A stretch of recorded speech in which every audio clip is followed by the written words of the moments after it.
traveler.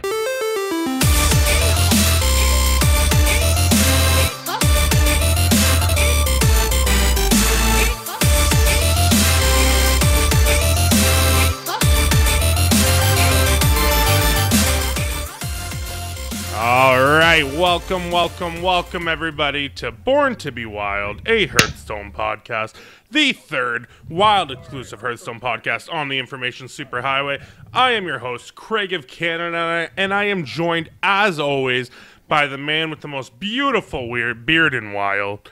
That's Nate Wolf. Nate Wolf, how the hell are you today, bud? I'm doing good. You know, I just watched that music video. He was like, man, your beard's weird. Anyways, I'm doing great. I'm happy to have the day off today, so we're doing the show a little bit early, trying some new things, got some graphics up for you, but more importantly, we have an awesome special guest with us today. So AstralsFlame, welcome to the show. It's good to have you. Thanks very much, guys. Pleasure to be on. How you guys doing today? Yeah, absolutely. Good. Doing great. How are you doing, Craig? Oh, I'm great. I've been working all day. I'm still not forced to stay home, so life's all right. I noticed that you're still wearing your work uniform. Yeah. I just walked in the door and then it was time to record. Crazy day. Oh gosh. It's good. Well, we got a lot of news to cover today, but before we start, I want to give a big shout out to our patrons. Thank you so much, Pug Ugly and Shokunin, for executive producing our show. It's a huge help. We really appreciate it. And so thank you so much. And kind of as a tradition of the show, when we have a special guest on, we do a brief interview just to get to know you a little better. So for those people who aren't as familiar with you, could you give us a little background about yourself, kind of who you are, how long you've been playing Hearthstone, that sort of thing, and then maybe we got a couple questions for you. Yeah, for sure. So I'm 29. I've been playing Hearthstone since the beta. I started out playing Magic the Gathering, first card game when I was 12. Do cosplay on the side as a bit of hobby. I do like 3 to 4 costumes a year, and I work in robotics engineering for automation of plants. So bit of a wide variety of stuff. Very cool. That is quite a variety. Yeah. Hey, so one of the things that I always ask everybody is, how did you come up with your BNet tag or your username? Like, what is AstralsFlame? Like, I assume that's an anime thing, but I really don't know. Actually, it's from D&D. I've always been like a big fan there you go. I've always been a big fan of like the fire element, and then astral is like ethereal. So if you look in some of the books of D&D, it talks about like the astral realm. And then in Magic the Gathering, there's Ugin the Spear Dragon who like knows spirit fire, which is like an ethereal fire. So I kind of threw two and two together for a name, and I had to add. Yeah, I had to add in the S because someone else had the username AstralsFlame, so I was like, guess I'm Astrals now. That's awesome. Hey, I got my works. name because my name's Craig and I'm from Canada. I'm from Canada too, man. Yeah, I think you guys are like kind of neighbors, right? I mean, we're like 4 or 5 hours away, I think. Yeah, not far. I'm down south and Craig's up north. Yeah. Protect the you have north. to change your name. You have to change your name to Craig of North Canada now. I'm Craig of the North of Winterville. Winter is coming. Yeah, that's a little niche TV show I used to watch. Not many people know about it. So how long you been doing cosplay for? Oh, man. 2015 is when I started. Okay. My first cosplay was Marty McFly from Back to the Future. Oh, my God. Tell me what you think of this. Marty! We got to go back in time, Marty! Not bad. That was pretty good. We try to have a good time on here. That's so you good. said you do it 3 or 4 times a year, you said? Yeah, different conventions mostly. I mean, this year might be a bit of an exception because everything's being closed down, but right? I still have my projects I got to finish, so I got about 3 costumes to finish up, which isn't too cool. bad. Have you done BlizzCon before? No, I want to. I'm trying to do it for 2021. Okay. But I don't. Have you guys played Overwatch at all before? A little bit. Okay. So in Overwatch 2, there's that new like payload robot that he's like, I am pushing the payload. My buddy and me were going to go to BlizzCon 2021. I was going to cosplay as the payload, and he's going to cosplay as the robot and push me around while I stand on a skateboard under like a box of a payload. Nice. Wow. All right. So we would. Sorry. What is just quickly? What does a robotics engineer do? It depends on what you do in the field. Specifically for me, I deal on the application side. So I come up with concepts of robotic systems to quote to our customer. I do the costing, the simulations of how the system will function, the 2D top-level layout to show what it'll look like, and then write the technical proposal and conduct the risk assessment before we give it to the customer. Well, Impressive. That is. I mean, I think we're at a loss for words a little bit. The only other thing I did want to ask, I saw on your Twitch profile that you play guitar. Yeah? Yeah, bass guitar. I can try and... I don't know how visible it is over there, but I got a 4-string Yamaha off to the corner there. Oh, sweet. We're going to have to recruit you for a song one of these days then. I'll try. I'm a little rusty. I'm trying to get back into it. It's been like 3 months since I've touched them, and I miss it. Do you get a robot to play it, or? Oh, I wish. No, I taught myself second year university. I taught myself how to play the flute and tenor saxophone, and I missed playing an instrument. So second year university on a November afternoon, I told my mom, hey, I'll be back in 3 hours. I'm going to the music store. And I came back with a Yamaha RBX 170 and a guitar case. Favorite class Hearthstone?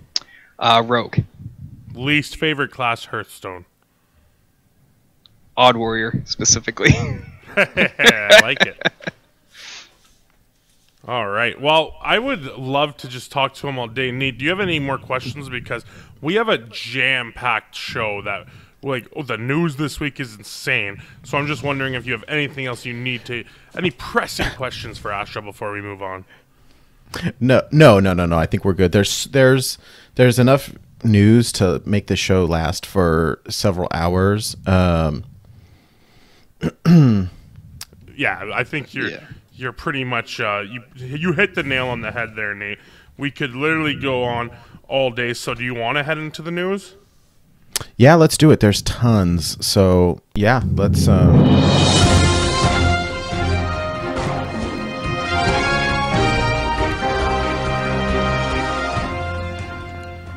Coronavirus continues to spiral out of control, but first, Hearthstone. Okay, so before we get into, I'm going to try to go by date order just to make things a little bit more streamlined. So first things first, we have our nerf reversions. So these came already in client, at least round one. All right, so Raza's back. Everybody's freaking out, which is hilarious. Right? I mean, it's a thing. It's a thing. It is a thing. I'm okay with it. I think it's just fine. We'll see. Worst case scenario, there's a new set in like 3 weeks, and it'll all be chaos once again. So, I'm sure we can complain about Raza decks some other time. Call of the Wild is back down to 8. Yogg has been released, so if he dies mid spellcasting, the spells keep on going. Sludge Slurper is back to a 2/1.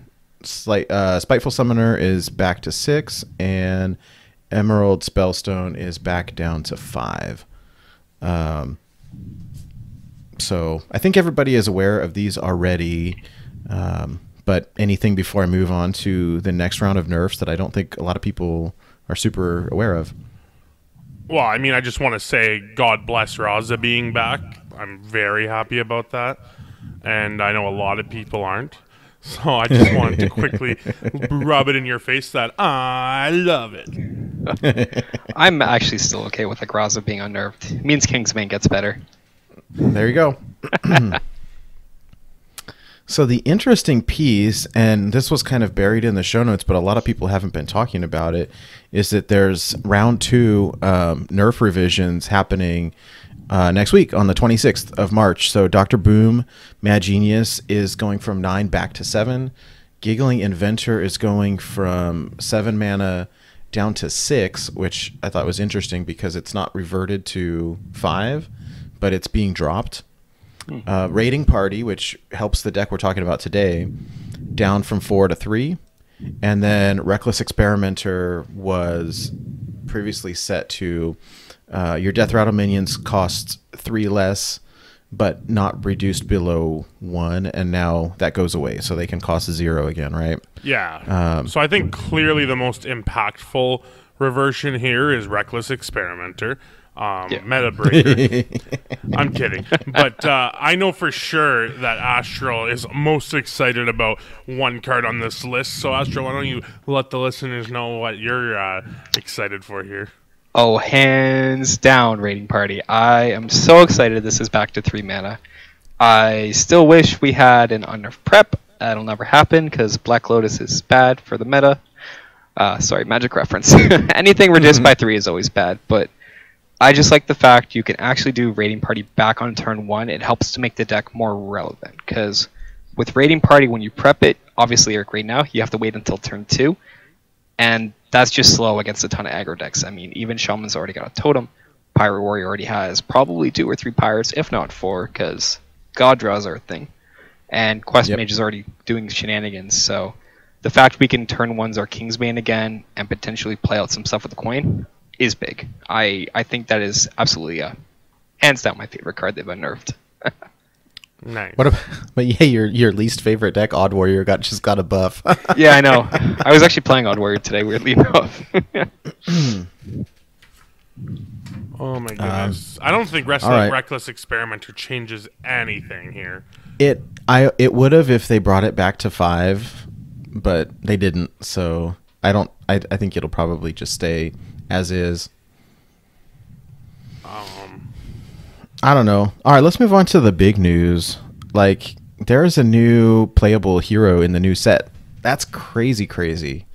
Like, well, I think for I mean, for years, right? We were talking about how like Hearthstone devs for years were saying there's not going to be any new heroes. There's no plans for new heroes. We don't have the UI space for new heroes. And lo and behold, we have a new hero. So that's super exciting. 100%. Yeah, I'm pumped. It'll be a little interesting just because they won't have the same kind of library of cards. So I think at least initially, maybe this guy will be a little bit stronger in standard, but then again, we've got all this broken neutral stuff that they can still use. So we'll see. I mean, I think we'll have a card review show later, but arguably, I just can't wait to play even Demon Hunter. Get that hero power reduced to 1. Oh, big savings there. Big savings. Yeah. Right. But I think Demon Hunter just got arguably like the best, newest, awesome card in the game. Like, ignore taunt. That's crazy. And all your stuff ignores taunt. Oh my god. You know what I could see? I know the quick aside. I could see a magnetic, like some kind of mech build with Demon Hunter, because then you got like that magnetic, like to kind of have your other minions kind of have charge if you get a mech to stick, and then right past their taunts. Well, and let me just remind everybody that Leroy Jenkins is still a thing in Wild. Yeah, so that's 9 damage right from here. Well, and we have so much. We'll talk about that when we get to the Hall of Fame announcements. Yeah. So a couple of the things that they did not reveal, their live stream reveal for this Year of the Phoenix was like almost 2 hours long. But one of the things that they didn't touch on was the Gen and Baku interactions, and they didn't touch on the 1K portrait. So super quickly, Baku gives you +1 attack, or excuse me, you have +2 attack instead of +1. And if you play again, then nothing happens at all. So would you say if you play again, you'll have 1 attack again? The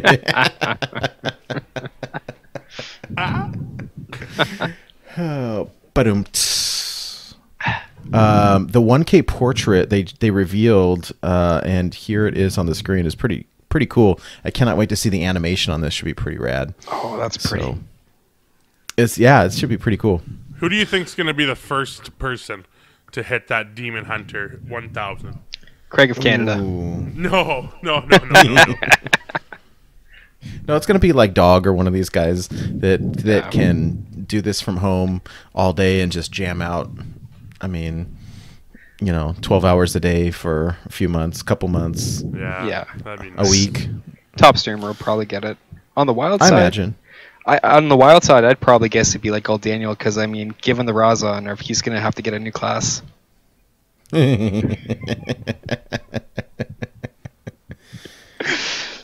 Oh my goodness. Okay. Raza Unchained forever. So, along with this new hero is a new set. So Ashes of Outland is coming out April 7th. And I don't know if let's see, I don't even think I have it in the notes here, but there's this whole timeline thing, right? So everything kind of drops on different days. The Demon Hunter character is out. I want to say it's April 3rd or something like that. Like it's a little bit I early. think it's April 2nd or April 3rd. I think you're right there. Yeah. And then this launches April 7th. So, let's see. Oh, no, I have it here. Yeah, April. Let's see. Okay, so here's the deal. Everybody gets Demon Hunter free, including what is essentially like the classic set of Demon Hunter cards. So 30 cards for Demon Hunter. I wonder how you go about making them gold like the other classes. I'm sure you level up just like before. Okay, yeah, and I'm sure you're right. Okay, so we get Demon Hunter before the new expansion releases on April 2nd via a 4-game introduction experience. So I think it's supposed to be like his Illidan's origin story. I guess he used to be a mage before he became this Demon Hunter. I don't know a whole lot about the lore aside from he is Malfurion's brother. Yeah, I'm pretty sure, Nate, that he watched his parents die in an alley and then went off to train as a monk and then came back as Illidan to save the city. He's not the hero we need, but he is the hero we deserve. He burned his eyes because he went to join Sargeras to try and fight against Sargeras for the Burning Legion. He actually used to be a druid. Wow. He was supposed to be a better druid than Malfurion, and then feld magic and shit kind of fucks your eyes in vision. Oh. Yeah, well, I heard that it's like, I don't know what they call it, burning vision or enhanced vision, I don't know, some kind of thing, right? What did he burn his eyes with? Sargeras' fell magic literally burned his eyes out of his flesh. So then that way he is able to use fell vision to see in a different perspective. So he sees like a mana out shell of people versus physical bodies, which is why he wears like that blindfold around his eyes. Literally, it's just flames in his eyes. There's nothing in the sockets. Blinded by the fell. Ooh. Write that down, Craig. Yeah, New song.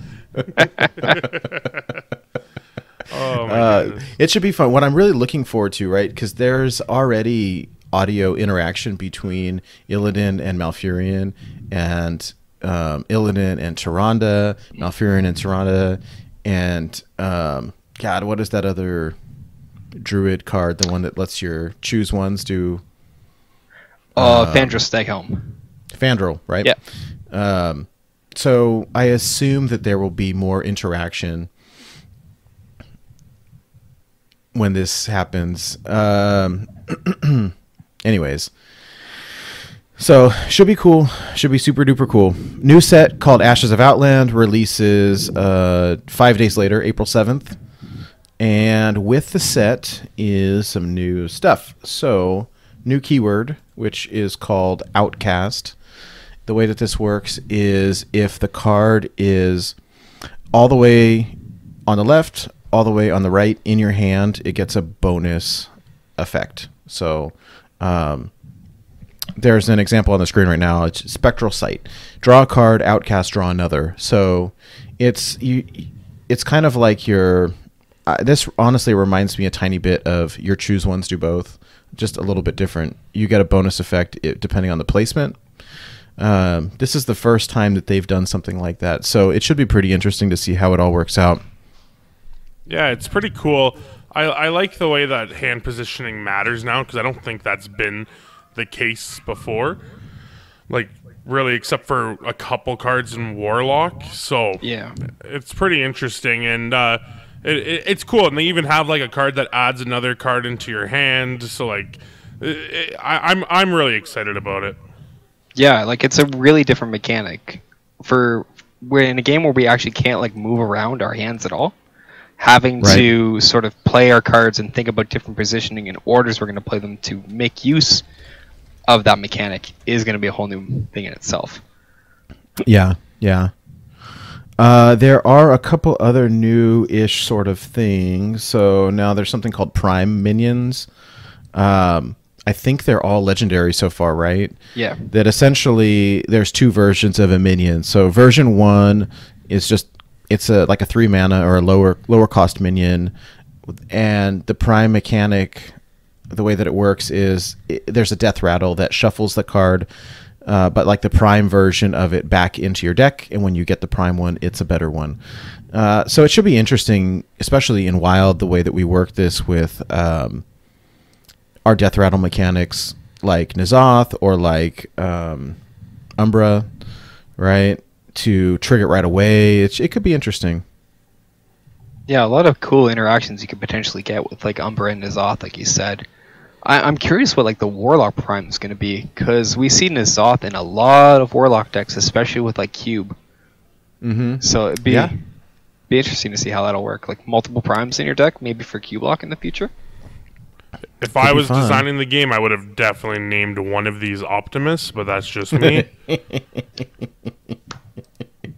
They're pretty good with their flavor text. I wouldn't be surprised if we had something. So, I don't know. We'll see. We'll see.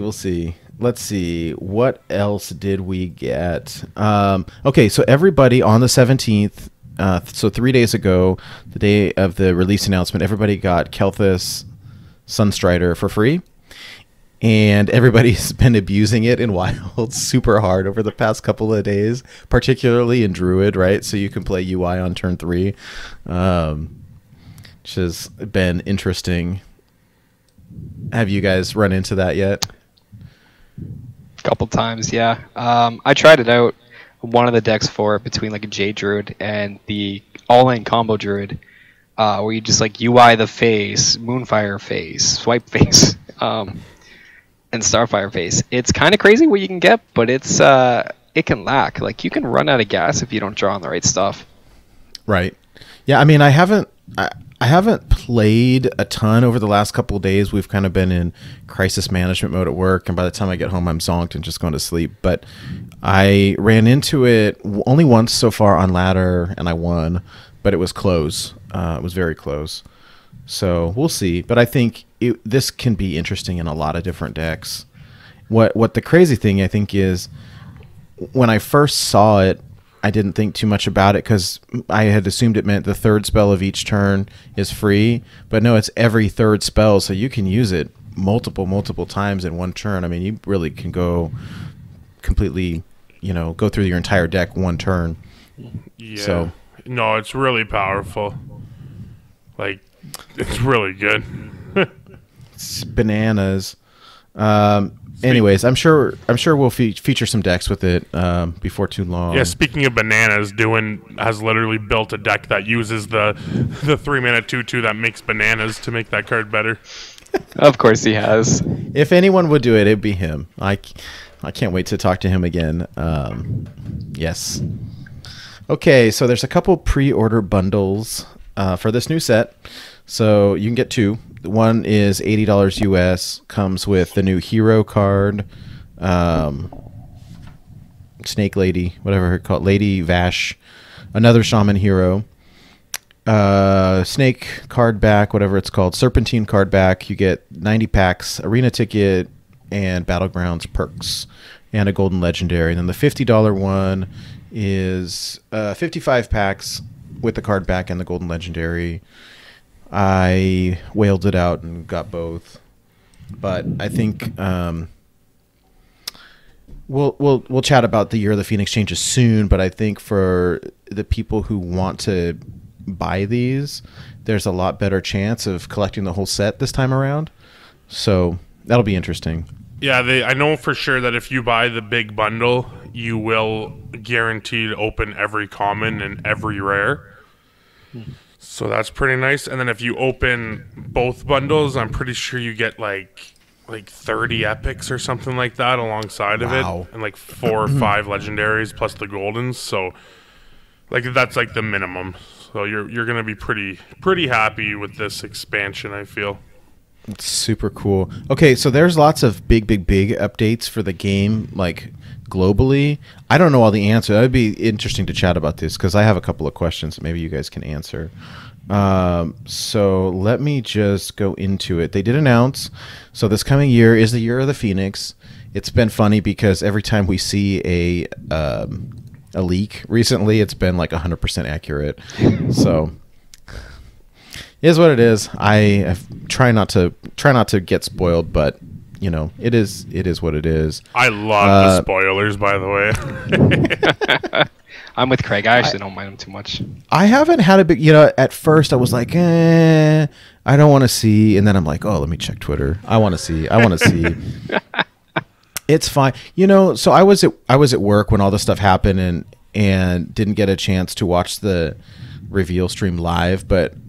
And then I opened up Twitter and saw all the cards, saw all the stuff.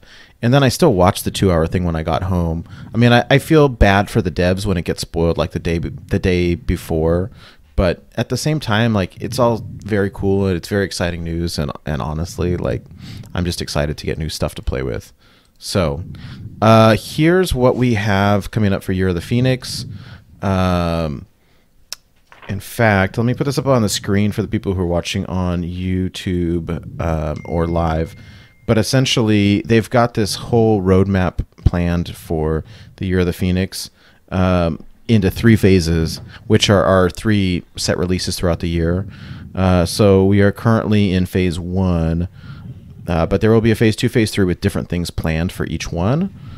A lot of it is still unknown, so they've told us. Can I just say I'm so hyped about the game mode part in phase 2? Is it phase 2? Yeah, you know what? I mean, we're actually jamming through this stuff fairly quickly. Do you want to speculate at all what you think it will be? I personally think we're gonna get a new limited format. Yeah, that would be interesting. I almost thought that they might do something kind of like a dungeon run style, but like kind of because they said. I mean, here's the only thing that we know. They said that it's gonna be the same kind of in scope as Arena, like size and scope as Arena. So it made me think like, okay, well maybe you draft cards as you go, see how far you can get. What I would really like is like Arena like the Arena concept of building decks and playing against other players with a collection that magically appears out of nowhere, but dungeon run selection, like the way that you build your dungeon run decks is how I would like to build my Arena decks. Similar to, I don't know if you've played Expedition in Legends of Runeterra. That's so much fun. Yes, it's incredible. And I think Hearthstone literally has pretty much all the UI is in the game already. Like they have it's the same as the dungeon run, like, it's the same thing. Like, they can do it.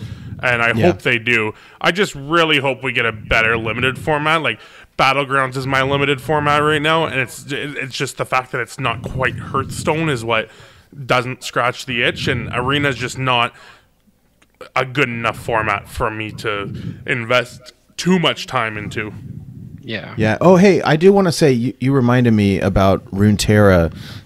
So our buddy Saucy Mailman, who does the Rune Terrible podcast, it's his birthday today. Oh yeah, that's and right. the Into the Wild podcast. So thank you. Yeah, happy birthday, Saucy Mailman. Yeah, happy birthday. You're so cute. He has the best beard in Wild, except now he plays Runeterra more. So that's why I said that Nate could be the best beard in Wild. I think that makes sense. Burnt's got the best beard. I don't know. Burnt doesn't have the best beard. Burnt's the best guy in Wild, but he doesn't have the best beard. His beard's good. I wouldn't call it the best. We need to see you guys do like a top 10 rating of beards in Wild. Ooh. That's not bad. We'd have to get the clearance. Who did the top 10 hottest guys in Wild? Was that Alec? That was Shia. Oh, that was Shia, yeah. We'd have to check with him first, maybe get him to guest for it. There you go. Yeah, because we could do that. We could do that. I don't know who would make the list, but someone would as I play with my beard. I bet you it's a Canadian. I keep mine super duper short, and it's all turning gray. So I'm bowing out right now. Hey, I've got a close up look at this. I mean, just because they did this set reveal, I don't think that that's everything. Like, they've only kind of showed us a portion, right? Maybe we've got most of it, right? So new class, Demon Hunter, Ashes of Outland expansion, imprisoned demons and primes. Oh, I forgot to put the imprisoned stuff in. For just a 2-second explanation, and I'm not super excited about it. I just think that they're too slow for Wild. But essentially, what imprisoned cards are is they start out dormant, which is like a sleep or whatever. So they do nothing except take space up on your board for a set number of turns, and then when they wake up, they do something powerful. The interesting thing with those is, I think, while they're dormant, you can't do anything with them, right? Wouldn't it? I mean, I'm guessing, like, I think the Rogue card, Sherazin, the flower thing. Yeah, Sherazin, the corpse flower, the darkness. Corpse flower. Those kind of things that go dormant and take up a spot. You can't interact with them. Right. Yeah. It's the same. There's also the Druid one, Legion Bark or something like that. Oh, yeah. The one that when you heal, it revives. Yeah. But still, I think some of these are good and some of them are just awful. Well, it's true. I mean, I think the thing to remember with Wild, right, is that the power level is so high that if I've got a card that says dormant for 2 turns, like, is that an effective use of my mana to play something that takes up a spot on my board and then does nothing for 2 turns? Like, maybe. I mean, if I'm playing a control heavy deck, maybe. Yeah. I mean, I don't want to come out and say that it's bad because we've only seen a fraction of the new cards. I'm just a little bit less hyped for it than everything else, but still.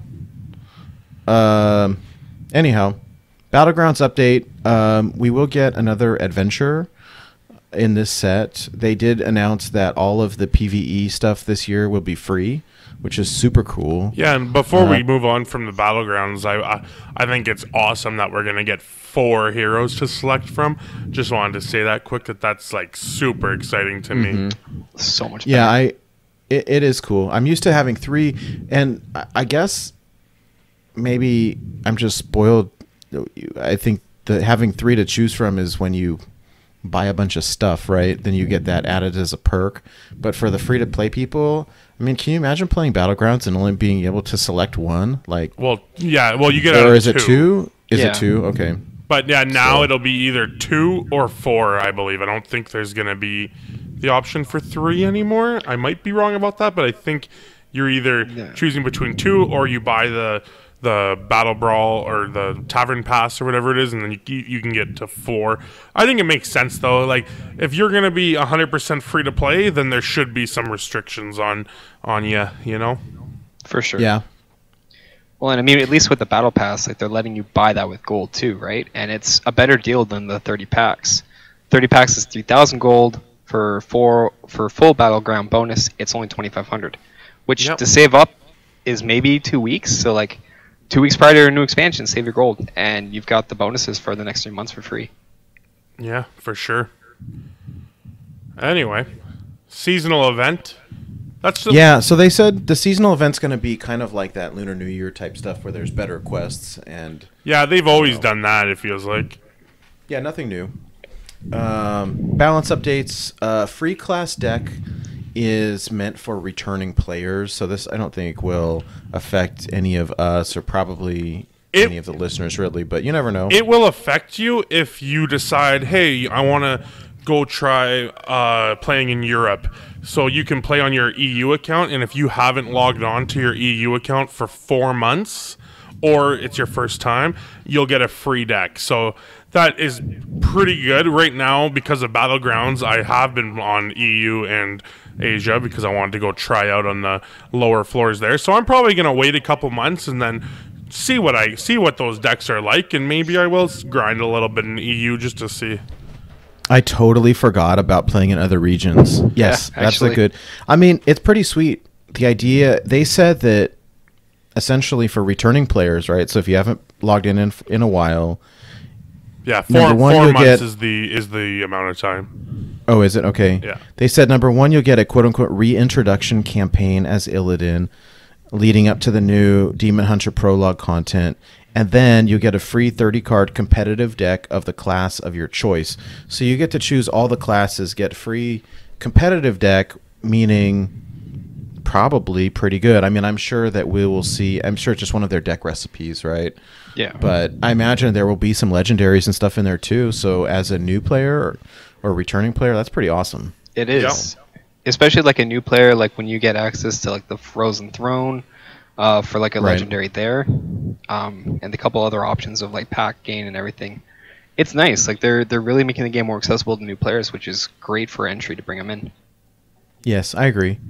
Or I mean, like this will be good. My son plays a little bit, but it's very sporadic, kind of every once in a while. And so getting a bunch of cool free stuff is very awesome. Yeah, and I'm pretty sure it's hard capped at one free deck per account, so you can't like log on every 4 or 5 months and get a new one. I'm pretty sure it's one per account. It might be one per region, but I know for sure you're not getting more than one per region.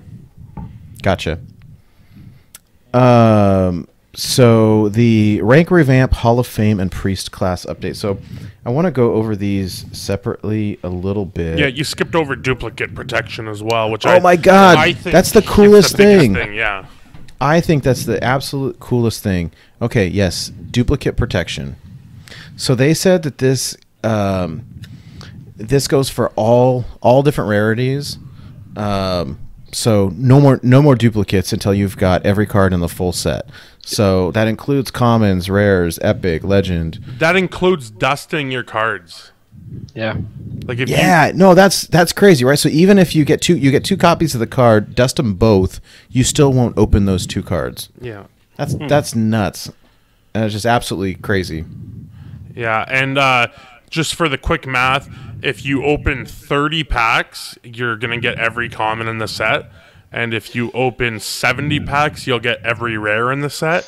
And then I believe it's something closer to 200 plus packs to get every epic in the set on average, or at the minimum.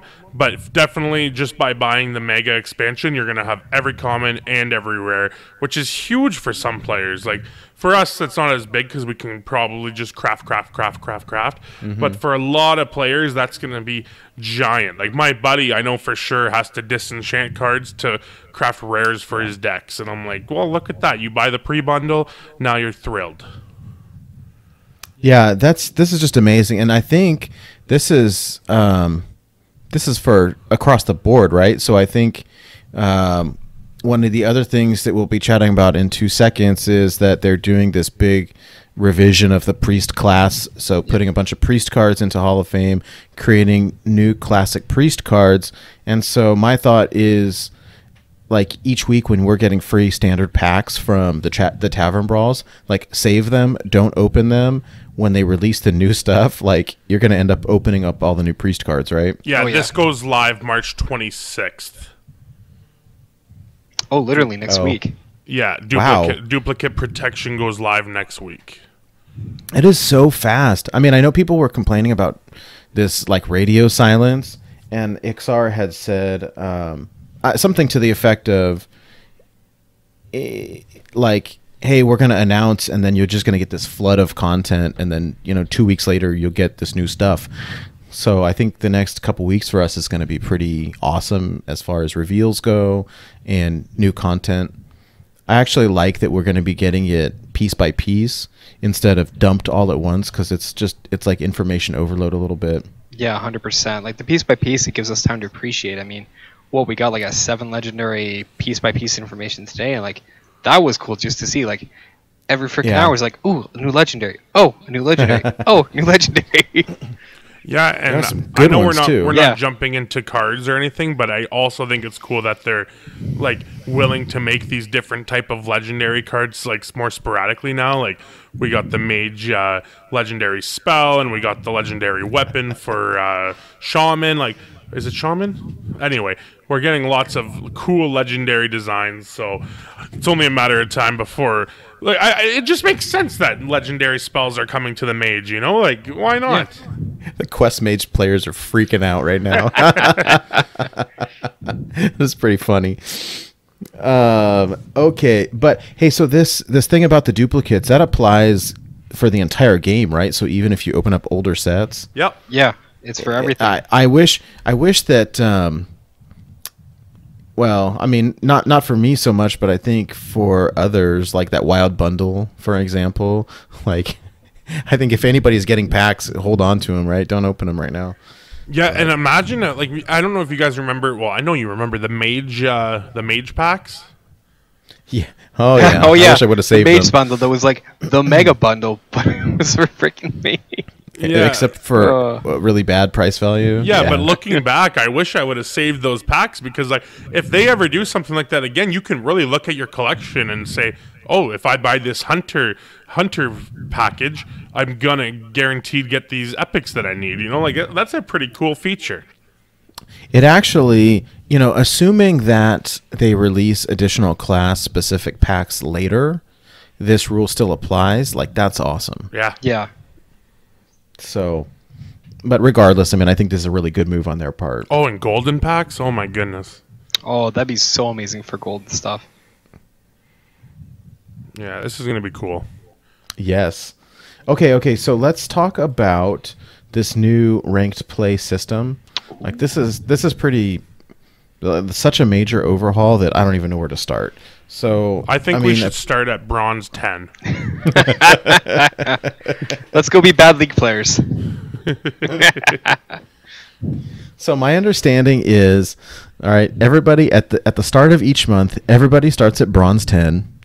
Each rank and so it goes bronze, silver, gold, platinum, diamond, legend.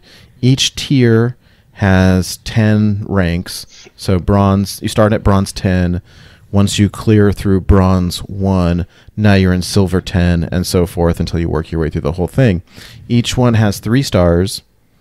What I don't know, and I assume that we still get win streak bonuses, but I don't know. They haven't been incredibly specific, but what we do know, suppose you come from, like this month, suppose you finish legend. Then next month when you start, you're going to start at bronze 10, but every win you get in bronze, you're going to get like 10 stars for your win. Or let's say you'll get... Oh, is that how it works? Yeah, and then if you win streak, you'll get double the amount of stars that you would have got. So if let's say you start from... They didn't actually dole out the exact star values, but let's say you're getting 10 stars for winning at bronze, and then you win 3 games in a row, now you're going to get 20 stars for your win streak. And then every time that your rank goes higher, so once you hit silver, your star bonus goes down. So now you'll get 8 stars for every win. And then when you hit gold, you'll get 4 stars for every win. It goes lower and lower until you hit diamond. And I believe diamond, I don't know if they said if there'd be a win streak at diamond or if the win streak goes away, similar to at rank 5 now. But I do know that it's the higher you get in the tiers or the leagues, the less stars you're going to get per win. It's supposed to be a win streak all the way through. I was going to say, I sincerely hope that they keep... I mean, one of the reasons for me personally not trying to hit legend each month is that there's no win streak bonus, and it just is painful to try to go from 5 to legend with no win streaks. Like, it just takes a long time, and it's grindy. Yeah, and another really cool thing about this is now, if you look at it, bronze is rank 25 to 20, silver is rank 20 to 15, so on and so forth. So diamond is essentially rank 5 to legend, but now the big difference is that halfway through that, you have a rank floor. So now your rank floor to legend, you're even closer. Instead of being right now, it's 25 wins to legend. Your last rank floor leaves you with 15 wins to legend. Yeah. Plus win streaks. So I really enjoy that.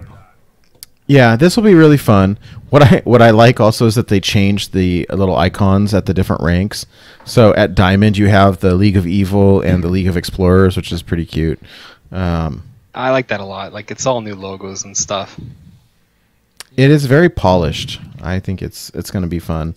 I know Ridiculous Hat, our good friend over there, was talking on Twitter with Celestion about asking lots of questions about both the bonus stars and also the MMR rankings. I understand are changing so that you'll get matched up with people of a similar win rate as opposed to somebody at the same rank. So the MMR is supposed to be improved. So we'll see. I'm not quite sure how that all works, but yeah, basically it's so that when you fall to bronze, everyone falls to bronze 10, but it's not going to be like the old days where when you started playing in the beginning of the month, like a guy who just win streaked his way up to rank 17 for the first time isn't going to be playing against someone who just fell from legend to rank 17. So it's going to be very similar to that, where now if I'm playing at the beginning of the month, I'm playing against someone of about my skill level. Yeah.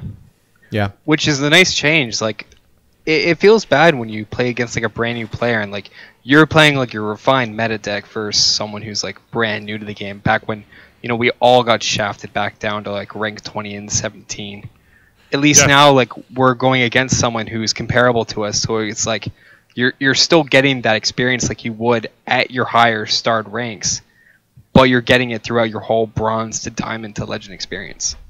Feels bad for them, feels great for me. There you go. Okay, so what else we got? So Hall of Fame. First up, a handful of priest cards are getting Hall of Famed. And frankly, like, I love Hall of Fame primarily as a WoW player because that just means lots and lots of free dust for us. Money. I'll tell you one card I'm not getting free dust for, and that's Shadow Form.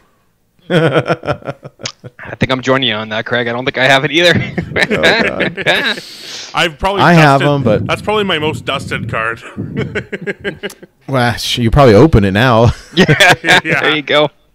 Jeez, but so what?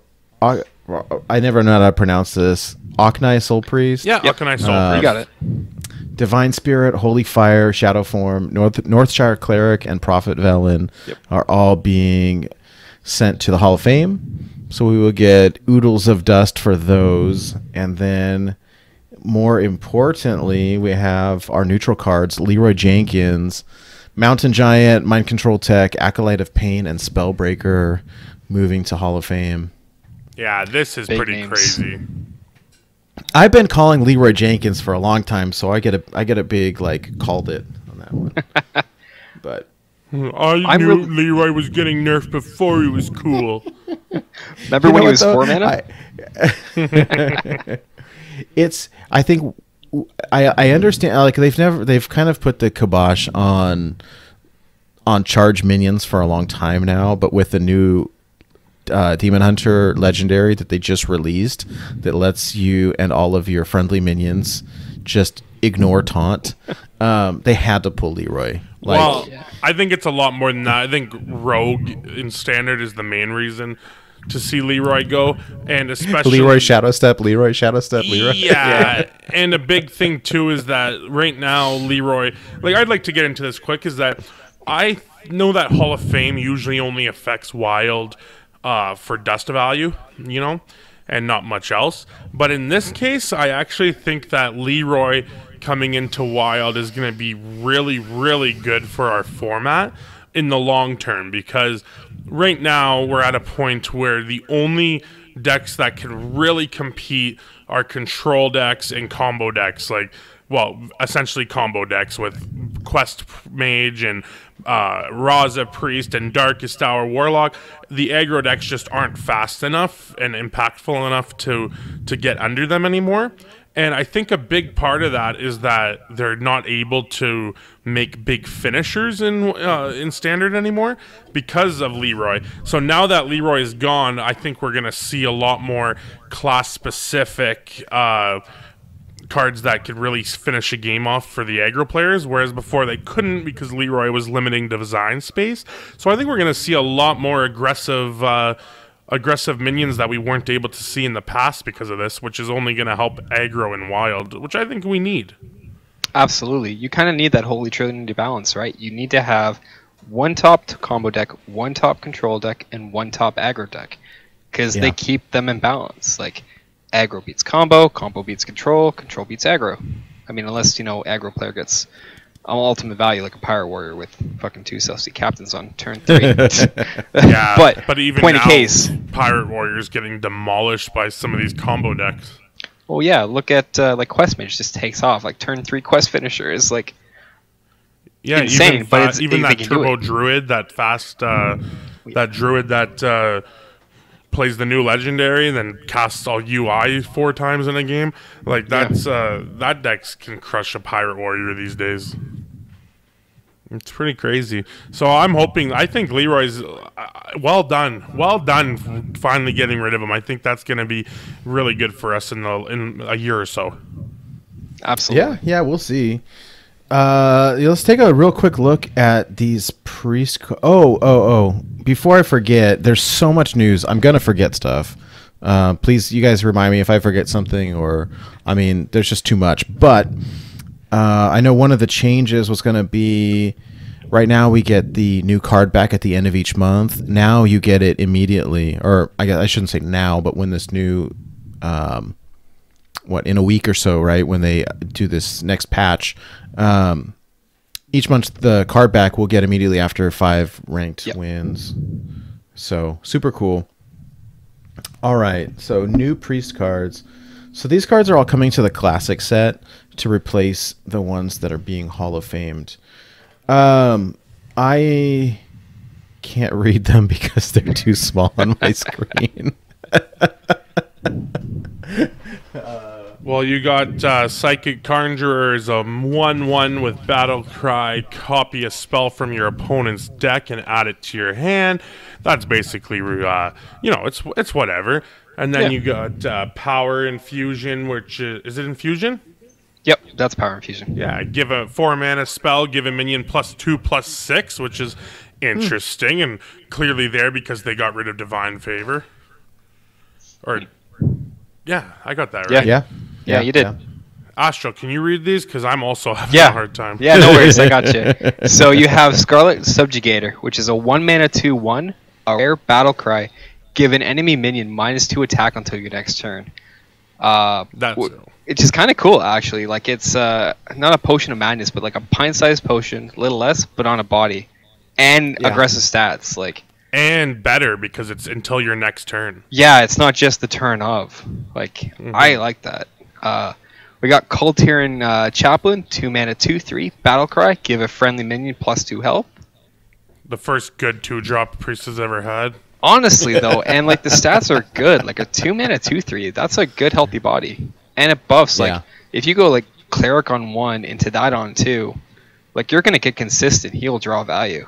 I can see the whole point is that you're not supposed to Cleric into that. But we're wild, it's fine. Hey, I know, right? We get to exactly. We probably have the coolest removal they've done. Aside from a few others, you have a 4-mana spell, Shadow Word Ruin. Destroy all minions with 5 or more attack. Yeah, you know who's gonna love this card? Our boy Zephyrus. That's right. It's in the fucking classic set. Yeah. Oh fuck. Yeah. That's right. It's gonna be so funny. Oh jeez. Oh, and Death is 2-mana 2 now as well. Mm-hmm. Oh, that's disgusting. Oh, there's lots of cool stuff. Even Holy Smite is gonna be Zephyrus loves that card. It's better than Lightning Bolt. That's true. Ooh. All right, what's the legendary? Natalie Celine, 8-mana 8/1, Battle Cry. Destroy a minion and gain its health. It's kind of spicy. Yeah, it's a better 8 Vulture. mana is kind of a lot though. So yeah, I don't think it would be something you play in WoW, but standard I could see it. It's a big single target removal with basically Vol'jin's kind of ability. Instead of swapping, obviously you're stealing. Yeah, it is like Vol'jin. Yeah, I forgot about that. Okay. So let me see here. And then they're doing priest balance changes. So everything gets a little bit funky now, right? Power Word Shield costs 0 instead of 1, which is going to be pretty bananas. Well, it doesn't draw a card anymore. Yeah. Oh, what? Oh, I missed that part. That's sad. Yeah, it's pretty All bad. right. I missed that part. I'm a sad panda now. Oh, well. Shadow or Death costs 2 instead of 3. Holy Nova costs 4 instead of 5, but now damage is only dealt to minions and not heroes. Shadow Madness that nobody ever played anyways costs 3 instead of 4. Temple Enforcer costs 5 instead of 6, and it's now a 5/6 instead of a 6/6. And Thought Steal costs 2 instead of 3. Yeah. Yeah, and Holy Smite doesn't hit face anymore. I'm not sure if you mentioned that. Oh, yeah, I don't even know that I talked about that one. But yes, it only does 3 damage to minions. Yeah. Which it makes it a better card in a lot of ways, but I don't think it's a better card in Raza Priest. It's probably pretty close. They said it doesn't give you that extra burn anymore. Yeah. Yeah. And then, again, just to touch on it super briefly, not that it really affects us too much in Wild, but overall, so the set rotation is happening. So Witchwood, Boomsday, and Rosticon's Rumble are all switching to Wild only. Growl's gonna be Wild only. Not that anyone ever played him. I'm just sad that Leroy's because whenever I go to Standard, my favorite deck is Quest Hunter, and that's just probably resting in peace now. Yeah, it's a rest in pepperonis there. Yeah, I'm gonna have to make Quest Hunter work in Hunter somehow. Okay, what else we got? Okay, ranked. Okay, so ranked rewards. I'm super confused about this, so I don't know if you guys know any of the answers. But so I know that there's new first time rewards, which make a lot of sense. So every time you hit one of these for the first time, you get a bonus thing. And then end of season rewards. Well, my question is, are these cumulative? Like if I hit Legend, do I get all of these things? I don't think the end of season rewards are cumulative, but the first time rewards are. Because anytime you hit a new first time reward, you get that obviously like for the first time. The end of season rewards are cumulative. Oh, they are. Oh, yes. Okay, never mind. And obviously the first time rewards are you'll get them every time you hit it for the first time. But yeah, the end of season rewards, you're getting every single thing on that. That's insane. That's insane. Yeah, it's pretty crazy. I have a cat. Oh, he's awake. Aww. He's a little black kitty. Sorry, Yeah, I really like cats. He climbed over here, so for you audio listeners, I have a cute little cat on my shoulder right now. Aww. He's got a cute name too. Hammy. I like his it's socks. Hammy? They're so cute. Yeah. Oh, look at name's his little...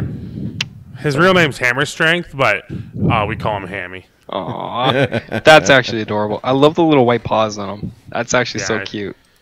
He's awesome. Anyway, he's not Hearthstone. He could be. He could be. So yeah, this is really cool. These ranked rewards are giant. Like the fact that you're gonna even just getting the legendary card is such an awesome reason to give it to get to legend, because right now there's no reason to do it except the card back. Which is only like a one-time reward anyways. Yeah. But still, the first time is yeah, I don't know. I'm excited about it. And the end of season rewards, we're getting what, 1, 2, 3, 4, 5 packs if you hit legend. Yeah, I think so. It's latest expansion pack. You get the Yeah, and you're gonna get an epic and 7 rares. That's just incredible. That's great value. That's super cool. So, did anybody ask? Are they going to be golden, or is it just or non-golden? I think it's non-golden. But the value is still better. You got to think about that. You're going to be getting 7 packs, and assuming you only hit the rank 5 floor, you're going to get 6 packs, an epic, and all these rares. The dust alone it's going to be better value. Yeah, that's crazy. Yeah. Well, I mean, what did they said in the interview? The golden was a nice incentive, but most players when they're getting in the game, they're not as much as goldens look nice, what would you rather? A full collection first or golden cards? Like, if you're a new player, you're going to want the cards to play your deck. Yeah, absolutely. Well, that's cool. And I mean, honestly, we will complete our collection sooner. And so we'll start getting more dust, and then we can craft the golden cards we want, right? Yeah, Absolutely. and you're supposed to finish your expansion about 10 to 20% faster now. Oh, that's so that's nice. crazy. Well, and it reminds me, I think people were concerned about the balance update with the new ranking system, but they were saying, I think Ixar was saying, you'll actually get to rank 5 or legend or whatever it is faster than before. Yeah, it's only your first climb that will take a ridiculous amount of time longer. Like, if it's your first time logging into Hearthstone, and you start at bronze 10, then a 66% win rate will take you almost 700 games. Ooh. But wow, that's your first time. And like, I think the progression system feels a lot better now than 1 to 25 when you're seeing 10, 9, 8, 7, 6, 5, 4, 3, 2, 1 new league. You know what I mean? It's going to feel better. Yeah, you're going to be like, I'm a silver player, I'm a gold player. Like, it's a different kind of set of standards. And kind of... Yeah, it's yeah, it is wild. I don't want to say like it sets players apart, but it gives you a chance to. It does, but it's like it gives you perspective of what you've got to work to each season. Like, maybe you only got enough time in to get to silver, but you know your win streak bonus is going to help you next month. Like you said, you push in faster, so you hit gold. Like you push yourself a bit more kind of each month if you're a new player, and really kind of ups your experience. I mean, Craig will be a fucking legend in like 5 games easy, right? Next month, so. I hope so, because I hit legend once only. Well, you know what? That's not true. I hit legend in wild once, and I hit legend in standard a couple months ago. Hey, but I'd like to hit legend in wild more often. Like, I love Burnt server, Discord server, but sometimes I'm in there and I'm like, oh, I'm just a rank 3 pleb. Hey, trust me, man. Don't feel like that. I have been like rank 3 and rank 5 for like the last 8 months. I haven't hit legend since like 2019 April. Oh, really? Yeah, like life and stuff gets in the way, right? So, but you play the game, you have fun. I hit legend on episode 7 of Into the Wild. It was a great episode. Yeah, I know. I did it on episode 8. Yeah, it was wonderful. You I did. was gonna say, I think I haven't hit legend since like 2018. Yeah, me too. And the podcast was downhill from there. Yeah. Well, okay. So I've got a timeline here. Let me see. It was. This here. is what. There we go. I added it on the fly. So sorry, everybody. But basically, pre-purchase is already out. The Hall of Fame hits on the 26th. The ranked play resets on April 1st when the new season starts. We get Demon Hunter the next day, which is a little weird, but okay. And then Ashes of Outland launches April 7th. Yeah, and just a heads up that priest update will also correspond when you can start opening your packs to get the no duplicate value.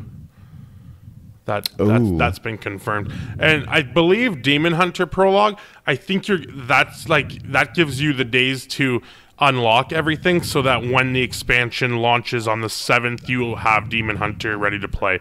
Like, I don't think you'll actually be able to bring it on the ladder until the 7th. I might be wrong, but I believe that's the case. Yeah, some of the stuff is still kind of up in the air a little bit, so I guess we'll see. I hope that's the case, because I really hate the idea of I'm happy that's the case, because I hate the idea of the expansion dropping and you having to play solo content that's what I hated about the adventure this time around. Was like all these new cards dropped and I'm like, oh, I can't wait to play. Oh, I have to play against stupid Bob and Doug and stuff. I think you're gonna win this. Yeah. But yeah, this is a great. Can I just say, Nate? Like, we have the best timing ever when it comes to launching a Hearthstone podcast. The timing is perfect. Perfect. We weren't even at the summit. Or were we? Was that all the news?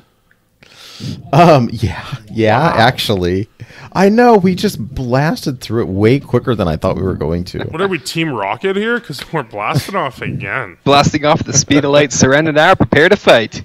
Does that? Yeah. Can we like just? I don't know, Nate. You're calling. Get me out. That's right. Yeah, get me. Oh, that was perfect. No, Nate. I know that you like to stick to what we know. But would you be okay if we kind of just picked a couple cards to talk about today, since we're a little ahead of schedule? How about you, Astro? I am so down for that. Okay, so we don't really have them in front of us here, but I would love to personally just talk about that new Demon Hunter, the 3/1 for 3 that every time one of your minions dies, it deals 3 damage to a random enemy. Have you guys seen that? Oh god, it's the good. Soul Juggler. Essentially, yeah. It is Soul Juggler. It just basically seems, right. It seems so crazy, and like maybe it's too hard to make it work, but it just seems so stupid how like crazy that can work. You know, I'm just excited. I know I put you guys on the spot here. No, it was No, it's okay. I mean, I haven't. I've been kind of looking as they go, but not super close. I'm gonna pull them up real quick, but yeah, that card was in the basic set too, wasn't it? Like, it wasn't. No, that's the initial set. So that's gonna be that, but that is Year of the Dragon. Right, but that's their like class set. Like that's the free set. Like that would be like what Druid has for Innervate. It's a class. No, it's not. No, it's not. So it's the initiate set, I believe. But I believe it's Year of the Dragon. Like it will rotate out. Oh, okay. So it'll have a eventually. rotation attached. Okay. Yeah, like it's gonna be as if it was introduced this year that just passed. Okay, that's cool. That's what I believe. I mean, I'm looking forward to Duin playing that Beastmaster Leorox. It's the 8-mana 5/5 Battlecry. Summon 3 beasts from your hand. That card's we get some pretty crazy OTKs with that. Oh, big time. If you such can get a dumb card, Nate. if you can get Rhino out. It was really funny though on the reveal video. I guess chat was all yelling Miss Lethal because they had lethal in hand and used it to clear the board. Yeah, even just off the top of my head, and I've not thought of this at all. You can play that 8-mana card with 2 charged Devil Swords and a King Crush in your hand, and that's 25. Yep. Essentially, right? Or 14 plus 8 is not 25. What's 14 plus 8? Help me out, boys. 22. 22. Wow. I got you. That's 22 from hand. That's wow. That's actually crazy. Yo, if you run that in like a big beast kind of build with like Katrina Winter Wisp too. Yeah. Because like if you crazy. Yeah, like one of the decks I had a bit of fun with. It's not the deck I brought with me today, obviously, but was Big Boy's Cube Hunter. So you run like Charged Devil Sword, King Crush, Undunsta, and a couple Albatrosses because fuck Reno decks. But you Katrina, you pull out your big shit, and like part of the time you draw it. But like you sub this into an 8 slot, that's 3 beasts from your hand. If you pull out 2 Devil Swords and a King Crush, like that plus this 5/5, that's 27 worth of stats for 8 mana. Well, there's some support too. One of these new cards, okay, common card, 2 mana, Hunter Spell, Scavenger's Ingenuity. Draw a beast, give it +3/+3. Oh, I already know what deck that's going in. Do you know what deck that's going in?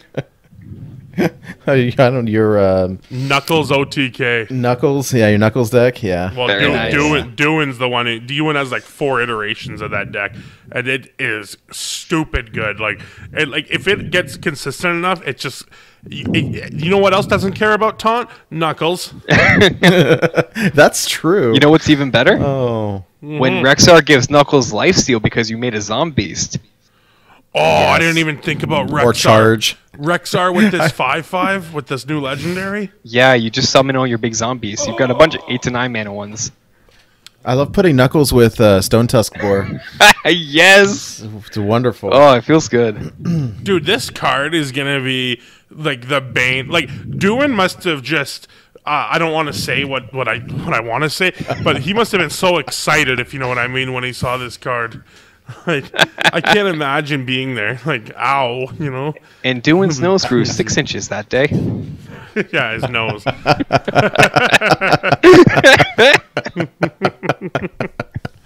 Oh my god, that's gonna be crazy. What about you, Astral? Anything awesome catch your eye? I am. So there's like two I'm really hyped for. I'm really hyped for the Rogue Legendary for the secrets. Secret Rogue is probably going to be terrible. Absolutely it terrible. feels a little slow to me. That's my only complaint. Yeah, but prep. Like, all of Rogue secrets are 2 mana. They don't have 3 mana secrets, right? So, drop this on 2, prep a cheat death, get a free secret from another class. Like, Rogue secrets are bad. Secrets from other classes are great. Not to mention, we've got a freaking sap on a freezing trap on a stick for 1 mana. Yeah, that's a gross card. Yeah, I'm interested to see how that can play out. I don't think it'll be amazing, but I think it's got a decent amount of support. I think that legendary's got me really excited. I don't really care too much about the other Rogue Legendary because permanently stealth, that's not impactful. Flavor wise, cool, but it could be good, but I don't think it's gonna be incredible. Yeah, you know what? If you could play it on turn 6, I think it would be good. Yeah, I think it would be good enough, but you're almost never gonna play it on turn 6. No, it'll be like a 9 or 10 play. If that is, you have to shuffle it. If you have to find 2 cards, it's not gonna be easy. I like that. Like, some of these new cards remind me of Battlegrounds a tiny bit. Yeah. So they just released Shaman Legendary, the Lurker Below, 6 mana, 6/3 Battlecry. Deal 3 damage to an enemy minion, so you get to choose. If it dies, repeat this on an adjacent minion. That's insane. That's gonna be pretty crazy. Yeah. I mean, the stats are terrible, but like, it's a board clear on a body. Oh. And then you play it with Shudderwalk just for funsies. Yeah. Well, I mean, look at Lord Godfrey. That's a 7 mana 4/4. That's a 2 damage to file on a stick that hits everything. This is a 6 mana. Deal 3 to an enemy minion. Like, 3 is bigger than 2 and 1. You have a better chance of setting up a clear with this than you do with. Setting up the file clears is easy. Setting up Godfrey clears is easy. Freaking setting up a 3 mana clear, that's got to be easy. Yeah, I mean, I think that the key here is that you get to target. Yeah. So you get to pick which one. Really, what it's going to force people to do is to position their cards more carefully. Oh, for sure. So. And the one that I'm really excited about is the Mage Prime. What is it called? The Mage. What are these new ones called? Are they the Prime Demons? It's called Prime cards. Yeah, or they're whatever. primes. Solarian Prime is the mage one. Yeah, like it's 2 on the front side. It's a 2 mana 3/2, which is fine with spell damage +1, and then Death Rattle. Shuffle the Solarian Prime into your deck, and then Solarian Prime is a 7/7 with spell damage +1. Battlecry cast 5 random mage spells, and it has new text that says target enemies if possible. So that's pretty cool. It's not going to backfire almost ever. So I really like that card. I like that they're trying out new mechanics, which it just is interesting to me to see them trying some new stuff. Is it just me, or is Sacrificial Pact going to be a lot better? Sac Pack's going to be really great. Yeah, he's got these 9 crazy demons running around every class. I don't think We'll every see. prime's a demon, but most are.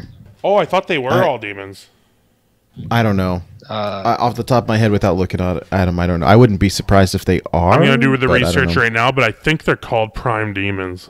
Well, like a comma prime is not a demon in text. Well, you proved me wrong then. Most are, like, for flavor-wise. I'm looking at this legendary neutral 3 mana 3/4 called Terran Gorefiend. Battlecry, destroy all friendly minions. Death Rattle, resummon them with +1/+1. Eggs. I could get a little nutty too. Oh my god, eggs. Right? Just break your eggs and bring them back with attack. Like, well, and, that's and the relevant. stat line of a 3 mana 3/4. Like, if you play an egg on 2, you play this on 3 for tempo, and it's good. Oh yeah. Like, I mean, you don't have to wait. No. So like with this could get like with Hunter, or if we Nerubian egg on 2, you Terror Scale on 3. You're getting a 3 mana 7/7 worth of stats, right? Because you crack your egg in a sense. With this, right, or just wait. I mean, use it with Play Dead or Yeah. what's the other one? The one that triggers all your death rattles. Oh, Feign Death, yeah. Feign Death, yeah. But like with this breaks the egg and gives us back an egg, plus buffs the egg so we can with attack stat with the bonuses. It's nutty. Yeah. Well, plus I think having it be neutral means that we can play it in Q block. Like, I'd rather play this than Umbra. Yeah, for sure. Can you imagine this on a Void Caller? Ooh. Ooh. Oh my god. Or, I mean, I don't know. I mean, this whole thing is crazy. One of these days, I would really love for Taunt Druid with Hydra, whatever it's called. Oh, Hydronox. Hadronox to come back. We were talking about having this like trivia game, and I told Craig I would fail every round. Oh yeah, it's that one thing that does that other thing, and the art's really cool. It was Lady Leandrin from the new set. I got confused because I think it's all the dormant creatures are demons. Yes, yeah, all the dormant ones are demons. Yeah. Almost, there we go. Almost Yes, none yeah. of the primes are demons except for the mage. This that new Demon Hunter legendary spell Metamorphosis, swap your hero power to deal 5 damage for 2 turns, is just absolutely nutty for a face deck. Yeah, it seems a little crazy. Well, the other one I just think is going to be bonkers is the Spectral Sight, draw a card for 2. 2 mana, draw a card, outcast, draw another. Like, we're looking at potentially 2 mana, draw 2 cards. Yeah, or Skull Gul'dan, right? And then they were like, hey, do you like backstab? Here, let's make it better. Ain't that the truth? It's going to be super fun. I think this more than ever lately, these expansions have been having more of an impact on Wild, which I really like. What do you guys think of Shadow Council? 1 mana Warlock spell, replace your hand with random demons, give them +2/+2. You know, it's interesting. We were chatting about it a little bit this week on Twitter about the idea of using this card in a Darkest Hour Warlock. Because every once in a while, you know, if you draw poorly, or even if you draw well, like you end up with a super clunky, crappy hand, and you can, you know, my first thought was like, oh, this isn't what I want, because Darkest Hour, like, it pulls cards from your deck, not your hand. But I think a lot of the times in that deck, you'll end up with a whole bunch of crappy stuff in your hand late game with nothing to do. And I mean, I could see this being valuable in a lot of ways. I mean, maybe even in Reno decks. Like, if you've already done a bunch of cool stuff and you've got crappy stuff in your hand, I mean, if nothing else, the buff helps, because even if you get a bad minion, it's got +2/+2. Like, I could see this being really good in a fatigue deck, control deck type of scenario. Yeah, I mean, arguably you could even run this with like Solarium. You draw 3 cards for 1 mana. You don't discard them if you transform them. Ooh. Yeah, that's really cool. Yeah. What I know we have to move on soon, but one of my favorite cards that I saw, and I don't think it's good, but is the new Epic and Warrior, Warmaul Challenger. It's a 3 mana 1/10 with Battle Cry. Choose an enemy minion, battle it to the death. The idea of it is super cool. Like, just, and this is, again, is something new that. So this will just keep attacking until one of them dies. Yeah. You know, if they have like a, let's say they have like a 1/5 out, which I know is very rare, but they have a 1/5 out, and you have a Frothing Berserker next to this, you're just getting a +10 attack, or +10 attack right there. Like, I could see Warmaul Challenger maybe fitting in like a Pyro Rogue-esque style thing with Frothing Berserker, right? Yeah. Because if you're behind on board, you hit this against like another aggro deck. By turn 3, most of the time, if you're facing against like Pirates Aggro, they've got 1 mana 1/1s or 3/3, maybe a 2/1. Like, you slam that into a deckhand, the deckhand dies, you've got a 1/8. Yeah. And that's pretty good. Yeah. Yeah. Anyway, yeah, though. So that's all exciting stuff, guys. This is gonna be fun. We're gonna have lots of fun. Yeah, I agree. I'm looking forward to it. Okay. How did we go through that so fast? We don't have lots of good stuff to say. We got distracted by Craig's Okay. amazing beard. I mean, best beard in Wild aside from Nate's, right? Well, Burnt's up there too. That's true. apparently. Burnt. There's top 3 right there of the top 10. Done and done. Wow. No, have to grow Hearthstone. We're mine. not talking about WoW. We talk about Hearthstone. Oh, there we go. Okay, so we talking about a deck this week. Do we have bumper music? You want to just sing some? Oh, yeah. Here, I'll get us started. Astro, feel free to join in at any point. Deck of the week. Deck of the week. Deck of the week. Deck of the week.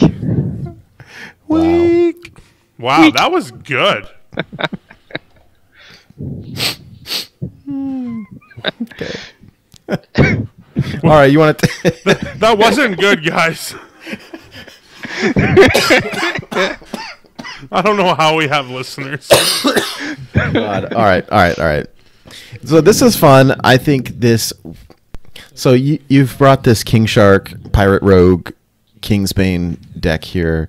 I've been playing it out. We played together a little bit last weekend or whenever that was, and what I like about it is it's super fast. When it goes off, like it goes off.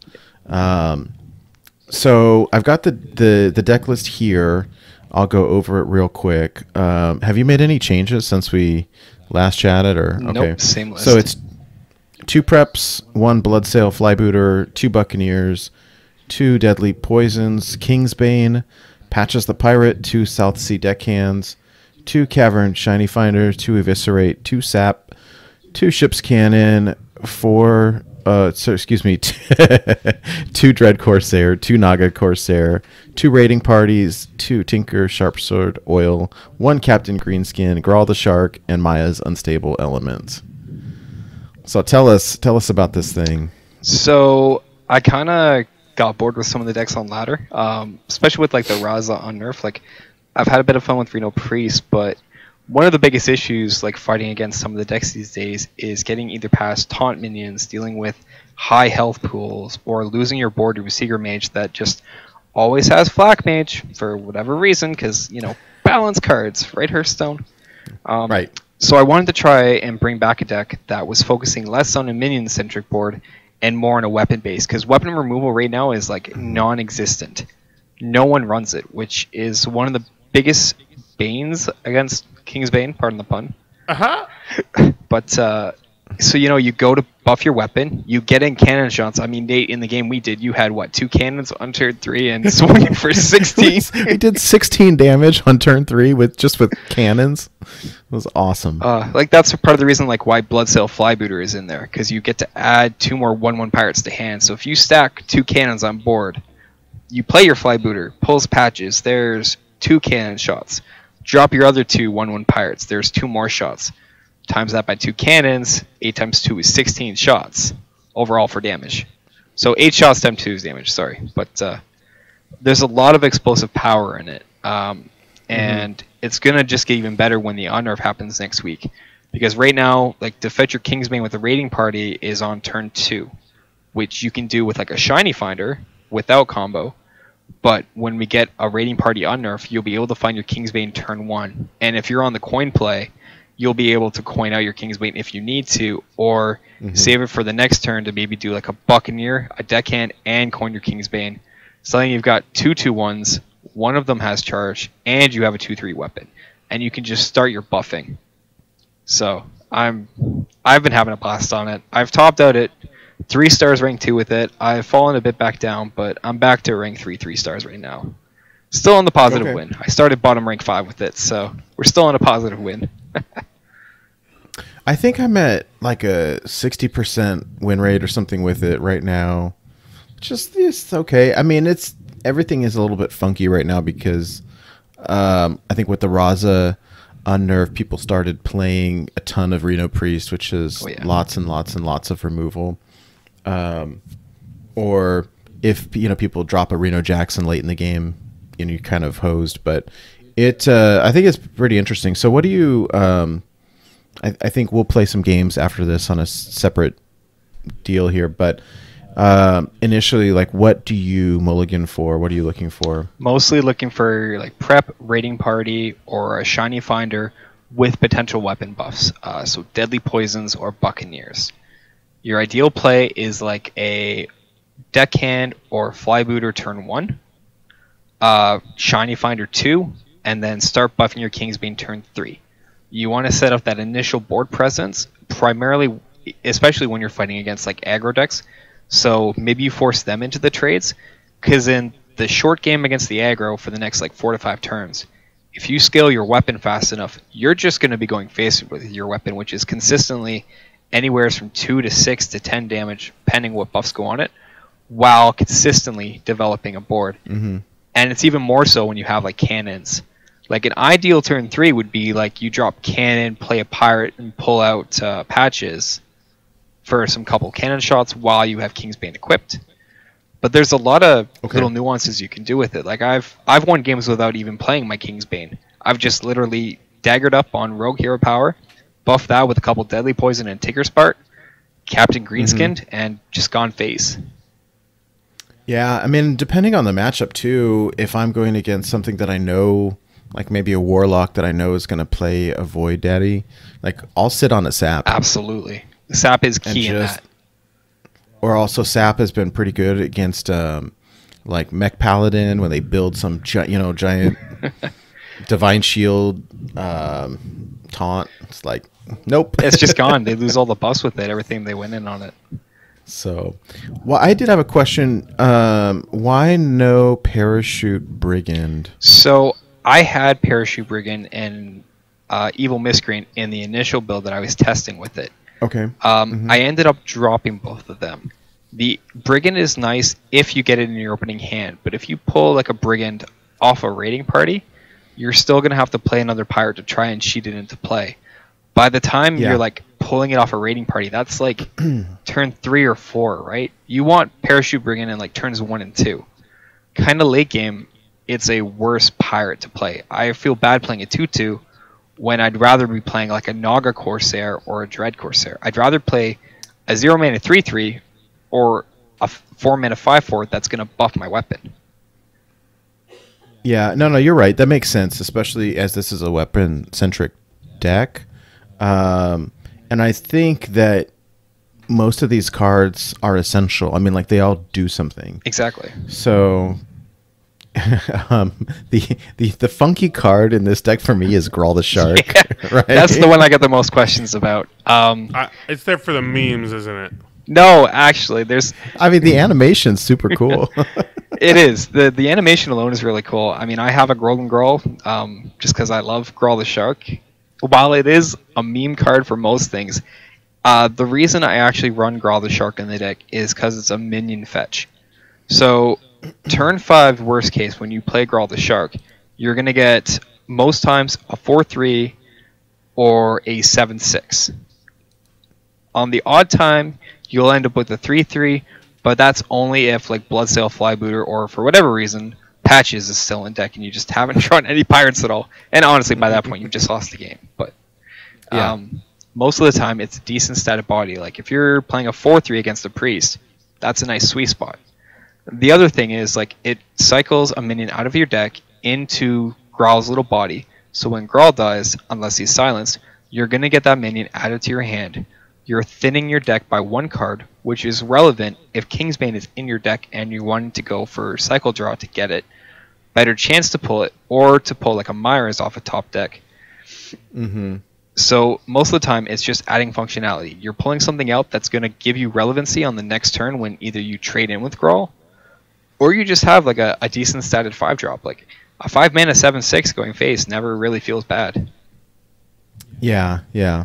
I can't even tell you how many games I won off of Myra's. Also, Myra's is so good. I mean, you want to play it when you're pretty close to closing it out, but yeah, it's pretty nutty. There are actually times that's correct, and Myra's on turn 2. I'm not gonna lie. I have. Are you joking me? No, I'm serious. Wow. Because the big factor is, so if your opening hand is like Buccaneer, Prep, Coin, Myras, it could actually be correct to play the Pirate, like the Buccaneer, pull the patches, Coin, then Prep, then Myras, because you'll have the 3 mana accessible to do it. You're getting you're drawing 10 cards on turn 2, right? Right. What do you care about fatigue at that point? There's going to be weapon buffs in your hand. You're going to have saps, eviscerates, weapon buffs. You've just got a huge thing to pull from, to go through. As long as you have 1 health at the end of the day, that's all that matters to win the game. Your health as Kingsbane is like a resource. Your weapon, you're potentially trading, right? So as long as you have 1 health, your deck doesn't matter. You need fuel and energy to go through to get rid of your opponent. Yeah. It's not that's like interesting. Yeah, like it's not always the right play. I'd say like 10% of the games it's right to do, but like you would never keep that hand. No, it's no, more no. like a backup plan.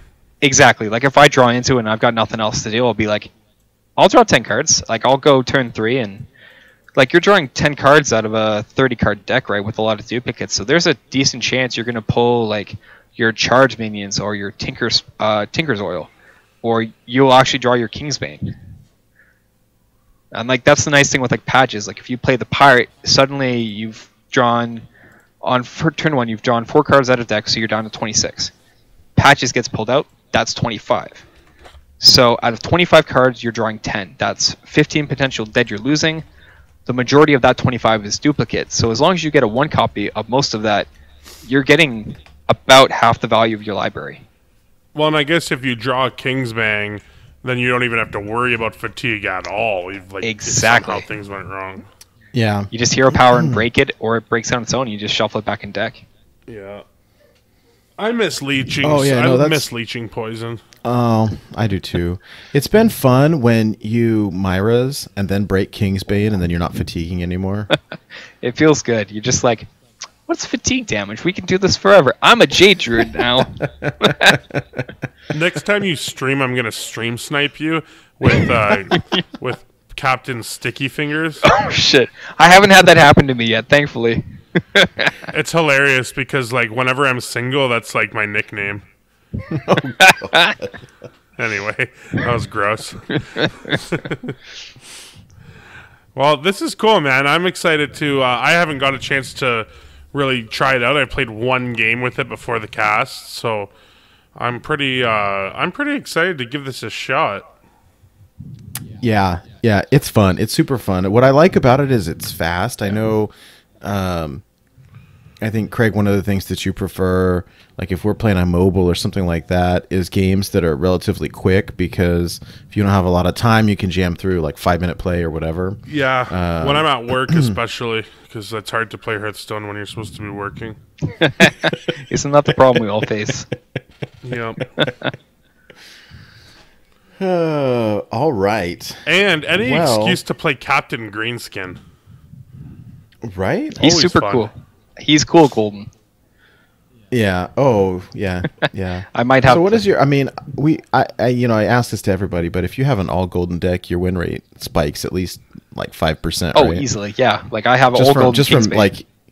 just from intimidation, like bling factor. It's bling factor, man. When you play that Golden Kingsbane, they're just like, whoa, what the fuck's going on? Then they see that golden coin, you're like, yeah, shit's getting real. It's on.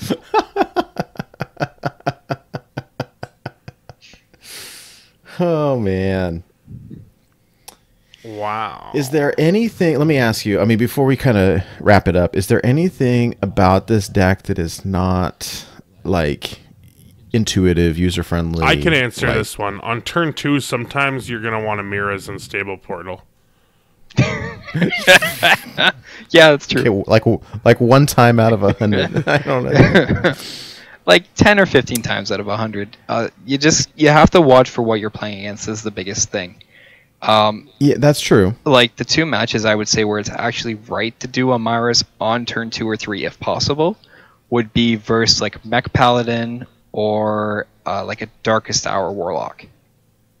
When you need to win super fast. Exactly. You need immediate answers to handle what's going to happen. Mech Paladin is going to get quickly out of control, so you need your saps. So a 10-card draw, hopefully at least nets you 1 sap. Darkest Hour, you need to be able to get ready by turn 5 or 6 when they potentially combo.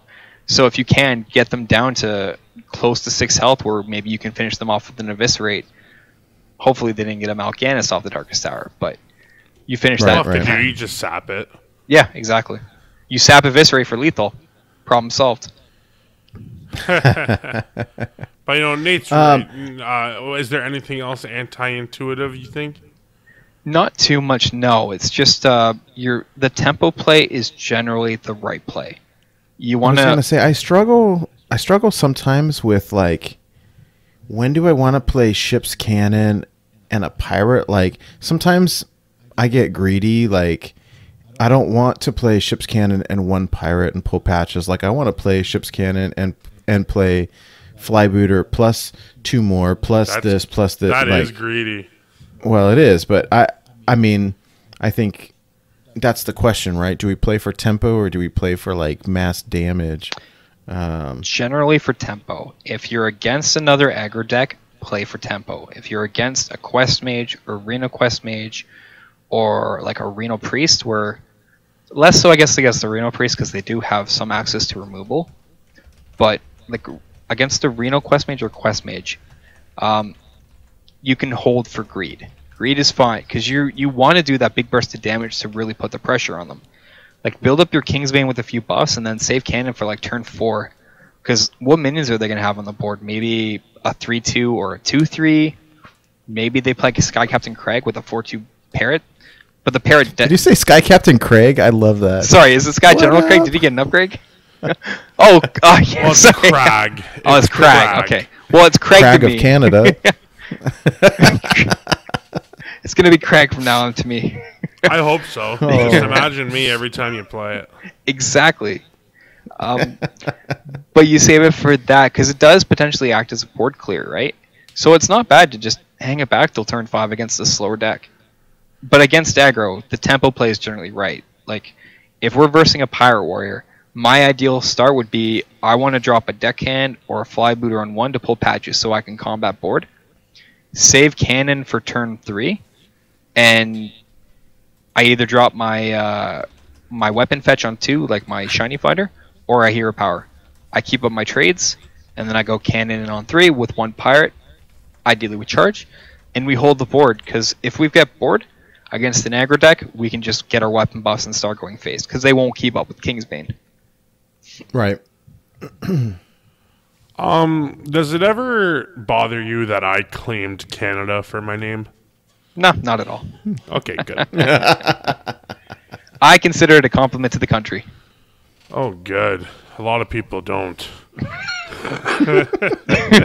Well, they need to get better sense of help. Exactly. Oh, this is great, man. And we're going to be playing some of these, some of the deck we're talking about here. We're going to be actually playing it on the YouTube channel. We play it live after the show, but then the VOD goes on YouTube. So if you're listening to this and thinking, I like this deck, but I kind of want to see, well, what the hell is he talking about here? Well, come check us out on YouTube. That's where you can see it afterwards. So, yeah, look for us on YouTube after this. We'll let you know where. So, thank you for bringing this deck to the table, Astral. Hey, happy to. Anytime I can talk about an old golden deck is always fun. Yeah, this is definitely fun. I appreciate having you on and talking about all this new stuff that's coming. I appreciate the invite. It's been a blast, guys. Thanks. I suppose we should start wrapping it up. Yeah, I can't stop yawning. I want to apologize. It's not you guys. It's just I'm exhausted. So yeah, let's wrap it up like a Christmas present in December. All right, Craig, where can they find you? You can find me at Sky Captain Craig of Canada. That's Craig of Canada. If you can't spell Canada, you can't follow me. That's pretty much it for me. But Nate, where can we find us? Because I think we might have gotten an upgrade in that regard. We did. It's been a good week. So you can find me on Twitter at NateWolfTCG. As for the show, you can find us on Twitter at BornToBeWildHS, on Twitch at twitch.tv/BornToBeWildHS.